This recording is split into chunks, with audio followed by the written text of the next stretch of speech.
iBoan කියලා Thrisin Tech channel එකට ඔයාලා අදත් සාදරයෙන් පිළිගන්නවා.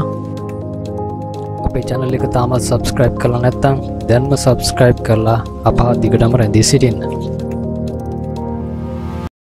Android games app කිසිදු දුරකථනයක අවස්ථාවකින් තොරව පරිකරණයකට install කරලා භාවිත කළ හැකි app එකක් ගැන තමයි මේකෙන් කතා කරන්නේ. ඒ තමයි Andyroid. පරිගණකයේ Google එකට ගිහිල්ලා Andyroid කියලා අපිට search කරාට පස්සේ www.andyroid.net කියලා වෙබ්සයිට් එකක් එනවා. මේ site එකට ගියාට පස්සේ මේ application එක අපේ පරිගණකයට download කරගන්න පුළුවන්. මේකේ තියෙන විශේෂත්වය තමයි කිසිදු දුරකථනයක සම්බන්ධ කිරීමක් හෝ සම්බන්ධ වීමක් අවශ්‍යතාවයක් නැහැ. මෙන්න මේ ආකාරයෙන් අපිට download link එකක් තියෙනවා. ඒක අපිට download කරලා install කරගන්න තමයි තියෙන්නේ.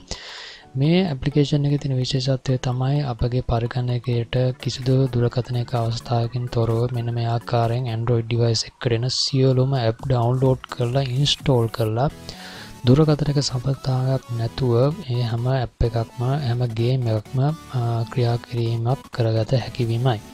මේක ගොඩක් වෙලාට සරල step කීපයකින් මෙන්න මේ ආකාරයෙන් download කරලා install කරගත්තාම අපිට එන interface එක තනිකරම Android device එක තියෙන interface එකට එමත් නැත්නම් desktop එකට සම්පූර්ණ සමානයි. Android device එක තියෙන සියලුම application අපිට මේ emulator එකෙන් අත්විඳින්න පුළුවන්.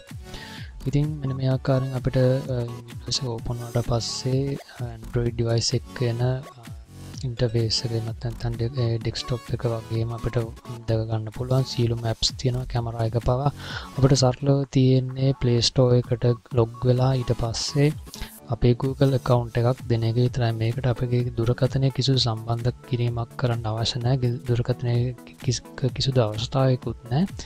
අපිට Play Store එකට Google account එකක් දීලා log වුණාට පස්සේ Android device එකකින් අත්විඳිනා වගේ සියලුම පහසුකම් application download කරලා අපිට පරිගණකය තුලින් ක්‍රියා කිරීමේ හැකියාවක් තියෙනවා. WhatsApp Vibe වගේ දේවල් උනත් අපිට download කරලා අදාළ account එක verify කරගත්තට පස්සේ පරිගණකය තුලින් අදාළ හැම app එකක්ම ක්‍රියා කරගන්න පුළුවන්. මෙන්න මේ ආකාරයෙන් අපිට දකින්න තියෙන හැම application එකක්ම Android device එකක එන මේ emulator එකෙන් අපිට download කරලා භාවිත කරන්න පුළුවන්.